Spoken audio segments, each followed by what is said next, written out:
Hey guys, it's Scott with Scotty B Cards, and in this video I want to look at 5 cards that you don't know about. So here are 5 cool cards that I think are really unique and they might deserve a place in your personal collection. I'm not saying that you should go out and invest in these cards and they're good investments, because this isn't an investment video necessarily. Yes, these cards are cool, so maybe in the future people will want them, but overall a lot of these sets are forgotten in some way, and because of that they don't necessarily present the best investment opportunity.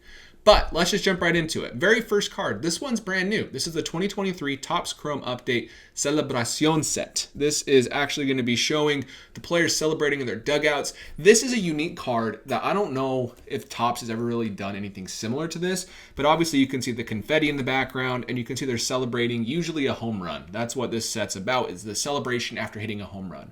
So we have Julio Rodriguez with the trident, one of his coolest cards ever. We see Juan Soto getting his photo taken with Tatis and Odor here. I don't know who's taking. That's Machado. That's Machado taking that photo. But it's unique because there's no name, and on top of that, it's all photo-centric, which is new for TOPS. If we take that a step further, we can actually look at this set, and it's a really strong set. There's rookies on here as well, but overall I do like this set because they're all serial numbered to 99 or less. So if you want to get a base, it's numbered to 99. Then you can get the gold, the orange, the red, and the superfractor. That's it. I love when TOPS keeps a rainbow simple. It helps make all the cards more valuable, and having them all serial numbered just makes these cards more sought after. They could have easily just said super short print and not numbered them, but the fact that they did, I think, is a big plus for these cards and for collectors. The next card I want to look at is the 2018 Bowman's Best Performers. This might be like the least under the radar in the sense where you've seen these cards probably often, especially the Juan Soto and the Ohtani and the Acuna from this set. But that's partially why I love this set. One, I love the 1998 Best Performers design it's based off of, because that's what this is based off of. Plus, we actually have great imagery of these players, and this checklist is really strong. Here is the checklist, and we have the base version, we have the atomic version, the gold, and the superfractor. So again, very small rainbow, which I love. The superfractors look amazing. I actually lost out on the Juan Soto twice. I think went for like $600 once and then $3,000 another time, and I regret not buying it because it's one of my favorite cards ever from this specific design. But we have players like Alec Boehm, who was not a rookie for at least 2 more years, I believe in 2021, and then we have Mike Trout, and then we also have a bunch of really strong rookies.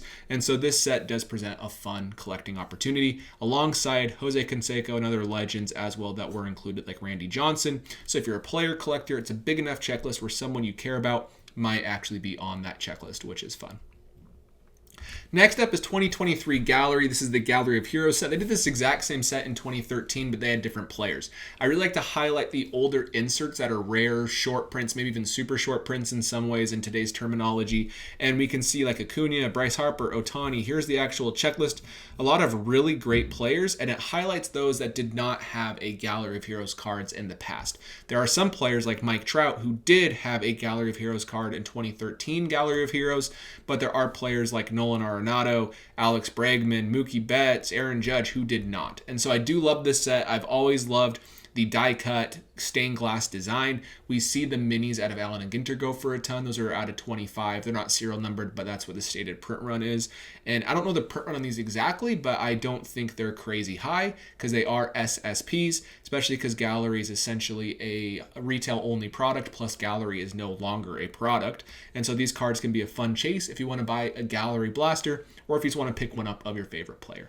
After that, we have Museum Collection. These are the quad player relics. These are some of my favorite cards in sports cards, and that might be surprising to you because they are very random feeling. But what they usually do, these Museum Collection cards, is they take 4 players that might not normally be together and they throw them onto one card. Here is a second baseman card of Cano, Ian Kinsler, Dustin Pedroia, and Jackie Robinson. Obviously, 3 out of 4, maybe 2 out of 4 of those players won't make the Hall of Fame. Cano maybe will if they ever let steroid users into the Hall of Fame. But at the time when this was released, that was a really cool card of 3 current great shortstops along with a legend. Then we actually see over here an Angels card of Ohtani, Trout, Nolan Ryan, and Rod Carew. That makes sense. All-time Angels greats. Maybe you could have put Pujols on there instead of Carew, but overall this makes sense. They were all in their prime on the Angels at that time. Over here's a Rockies fan. These 4 were all-stars the same year, so to have really great patches like this on one card is really unique and interesting. I own this card down here. I liked it because it highlighted the 4 best outfielders of the late 2010s and early 2020s, which I loved. And then there's just other really cool cards like this one you can see down here. So something to pay attention to. You can find some really nasty, chunky patches on these cards, and I think that is a really fun thing to have in your collection. And last but not least, we have 2021 Topps Opening Day Turf War.